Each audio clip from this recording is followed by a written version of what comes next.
Echoes from a town that never existed.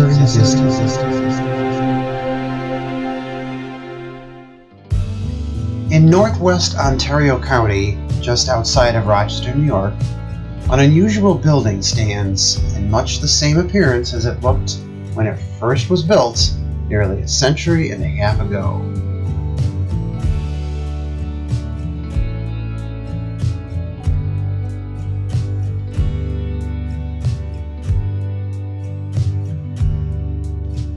In the rolling hills of land once populated only by the Seneca Indians, a homestead was built by Ichabod Town in a section of land that had been part of the Phelps and Gorham Purchase of 1788, following the American Revolutionary War. A nearby center of business would eventually become incorporated as the town of Victor, New York in 1813, 4 years after Town purchased his land. About 5 miles northwest of town is a village called Fishers. If you lived in the area during the early 19th century, you would need to travel by horse and buggy to one of those centers to do business and purchase supplies. Food, tools and farm equipment, shoes and clothing for your family, medicines, and general household items.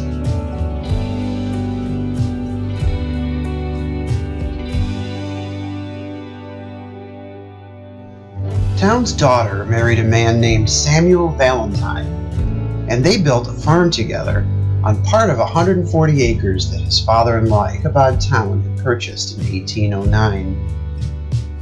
During the War of 1812, troops had camped on the acreage. The family was very patriotic. In 1861, they painted several structures on the farm red, white, and blue to bolster patriotism in support of the local troops during the Civil War. His patriotic tribute became the focal point of a community gathering every 4th of July, where the townspeople would celebrate with an annual community picnic. Valentine's farmland sat at the crossroads of historic Indian trails, amongst old burial grounds and sacred Indian sites.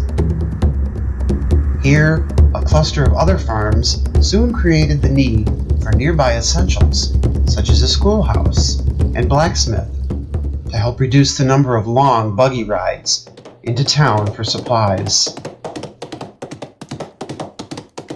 Valentine had 2 sons, Alanson and Levi. With obvious limitations in travel by horse and buggy, railroads were essential for the transport of goods, especially coal, which was used for heating during the long, cold winters.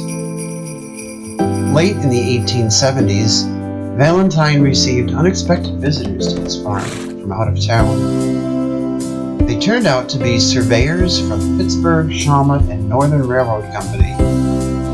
Located out of Pennsylvania, they brought valuable coal north to areas of western New York, such as Buffalo.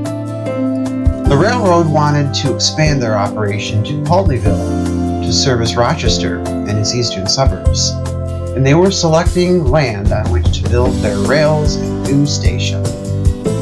Valentine's farmland was a perfect location along their route, and they were eager to solicit interest from Valentine. Samuel Valentine's 2 sons saw the opportunity of a lifetime to carry out their grandfather's legacy of building up a prosperous town on the land that their grandfather had purchased 70 years earlier.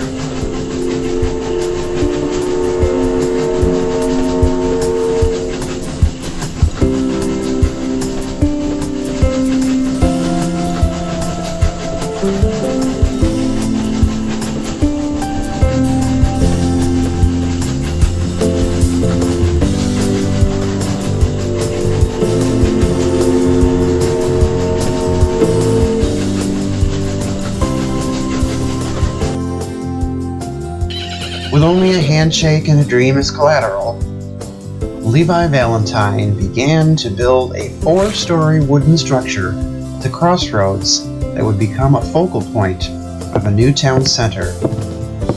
It would have the capacity to address almost every need of the residents and employees of the new rail station that would be built on Valentine's property. The building would be a grand hall with space for merchants of every kind, all under one roof. Multiple stores shared frontage like a strip mall, yet were also connected to common indoor spaces. Shoppers could even park their horse and buggy indoors, where a stable could be entered from the ground floor at the rear of the building.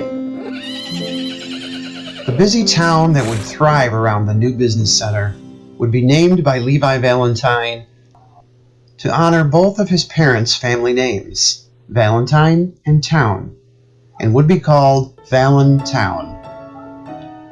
The building was named Valentown Hall and would open to the public less than 2 years later when building was complete.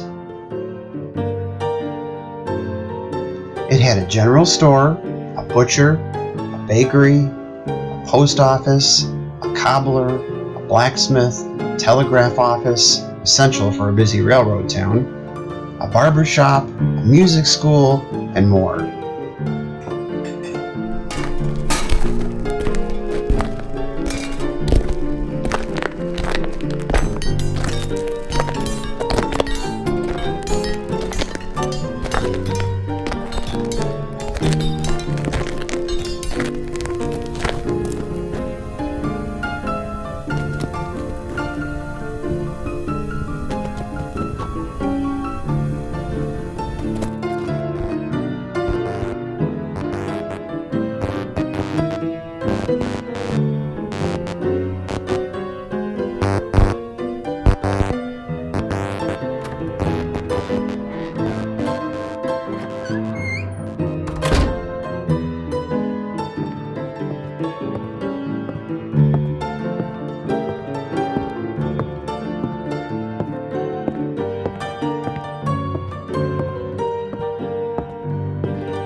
The idea was unique and the forerunner to the modern mall, one of which would ironically be built nearly a century later, practically across the street from Valentine's building.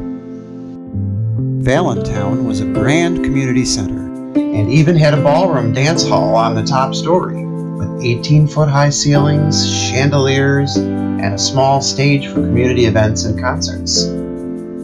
There were schools for music, art, and acting. The future silent film star Mary Pickford even studied there as a young girl. The Victor Military Band often played in the hall, and it thrived as a meeting place, a community, and cultural center.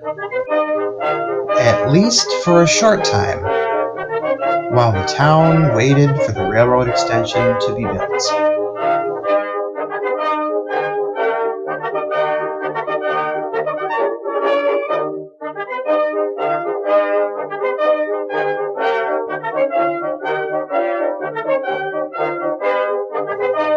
They waited through the 1880s and 90s, but the railroad never came.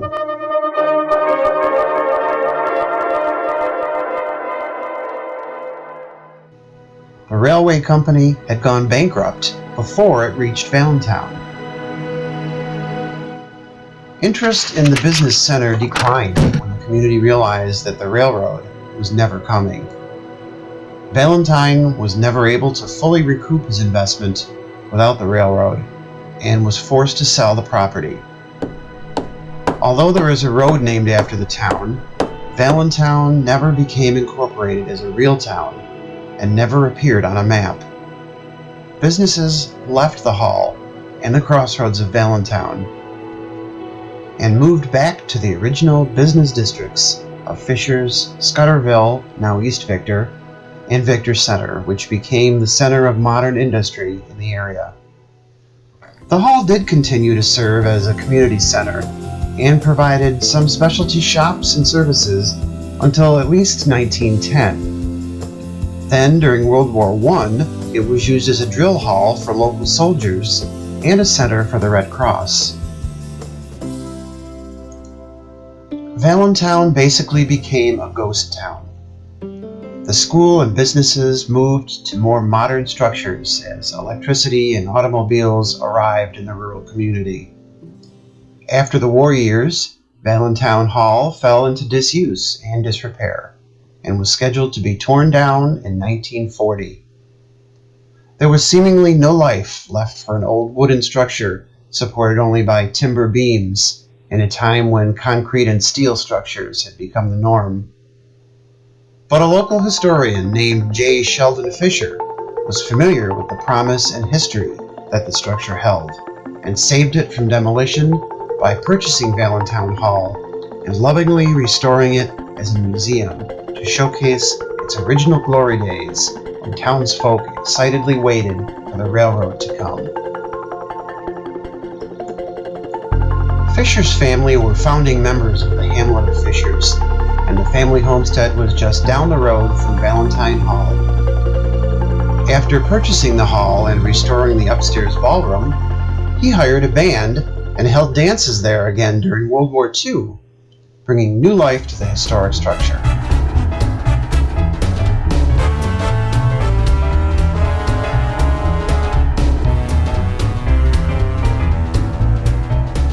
Fisher even lived in the structure for a while during his restoration of the hall. He filled rooms with local antiques and studied the local history, especially the Native American history of the area, and wrote books on local folklore. He was even adopted by the Seneca Nation in 1964 for his work in the preservation of their heritage. He created the Ganondagan State Historic Site in the former Seneca Indian Village in Victor. Fisher also helped found the Victor Historical Society during his effort to preserve the Valentine site. However, a long-term debt on the property nearly threatened to force the Historical Society to sell the property to developers who were eager to tear down the historic structure and build a new development.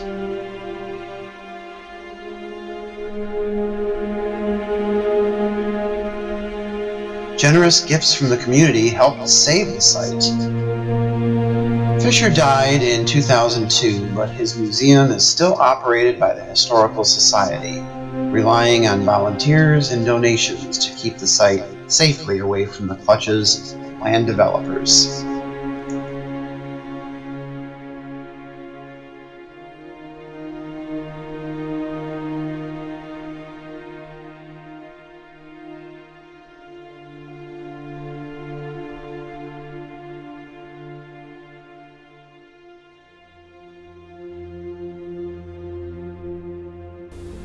At precisely the time in history that Valentine had built the hall, the Grange movement was picking up momentum.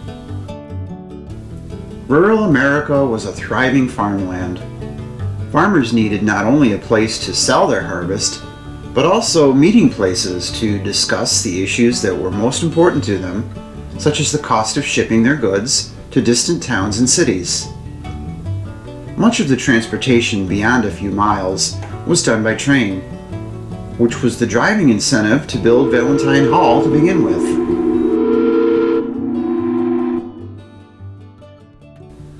With the nearest train station to Valentown still miles away, local farmers were as much in need of a community thinking tank to solve their issues, form networks, and meet with other farmers.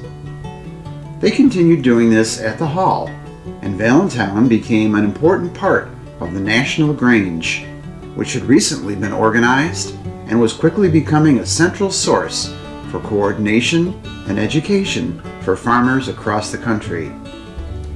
Valentown Hall became the headquarters to the Victor Grange and remained so into the early 1900s. Through the Grange, farmers called for government regulation of railroads and other industries whose prices and practices were monopolistic and unfair. Needing protection from high prices charged by middlemen, the farmers relied on a central organization to achieve their goals. The farmer is the man, he lives on credit till the fall. With the interest rate so high, it's a wonder he don't die, and the middleman's the one who'd get it all.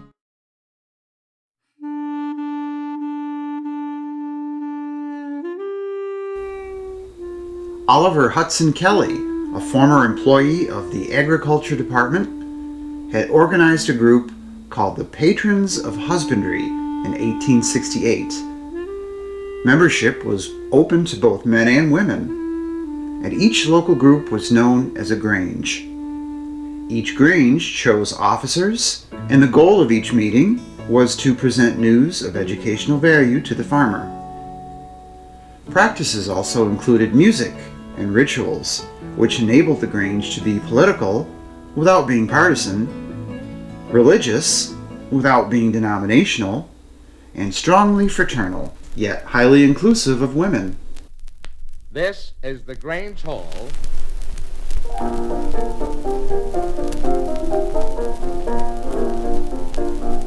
Harvest time is growing near, shouted Farmer Gray. Let's load up the old hay truck and drive to town today. Oh, the farmer, took another load away. Hey, hey, Farmer Gray, took another load away.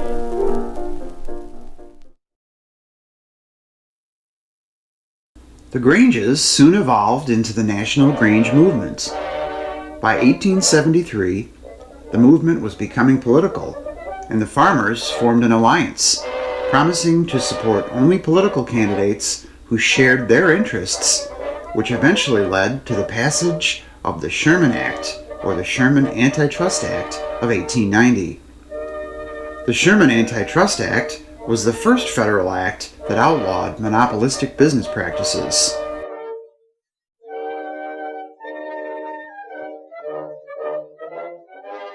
The National Grange is still an important and thriving part of the farming industry, even today. It is the hope of the historic Valentown Museum leaders to keep Valentown Hall also thriving as a living museum dedicated to preserving the history of local agriculture, hometown business, and the entrepreneurial spirit of America. Those entrepreneurial farmers of the land around Valentown Hall were quick to discover that the soil was perfect for growing potatoes. I've a little tale to tell to you, it isn't very new. I wonder if you know. Yes, yes, I know. People eat potato. Yes, yes, I already know. People eat potato everywhere you go. With seed potato companies sprouting up all over, local farmers took advantage of their ideal soil conditions and were responsible for making the area the potato capital of the world. Yes, yes, I already know. Crop of prize potato everywhere you go.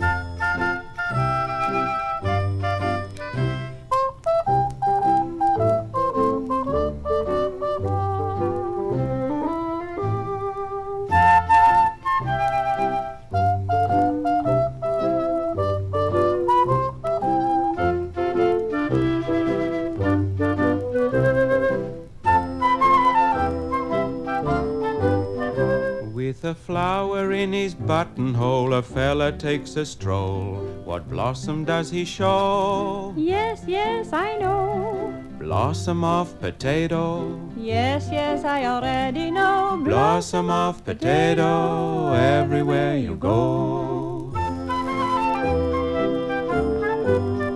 Little children cry for papa, little babies cry for ma. Do you want the kids to grow? Yes, yes, I know. Feed 'em mashed potato. Yes, yes, I already know. Feed a mashed potato everywhere you The local go. potato business boomed well into the 20th century, until modern transportation and industrial automation moved much of the activity to very large national farming operations.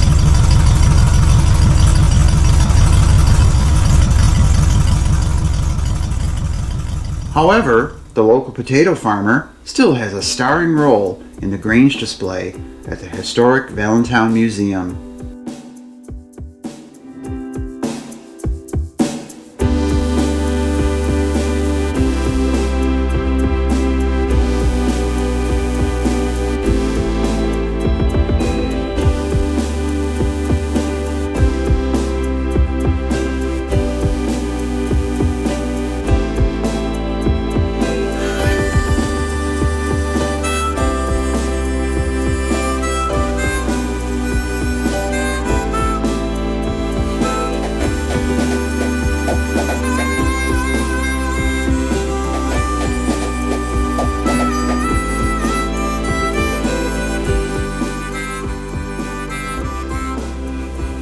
The museum will soon be the center of a Grange revival of sorts, with plans in the works for educational and agricultural gatherings on the site where local agrarians can demonstrate their craft, sell their goods, and continue to exchange ideas that support the values of agriculture and small business.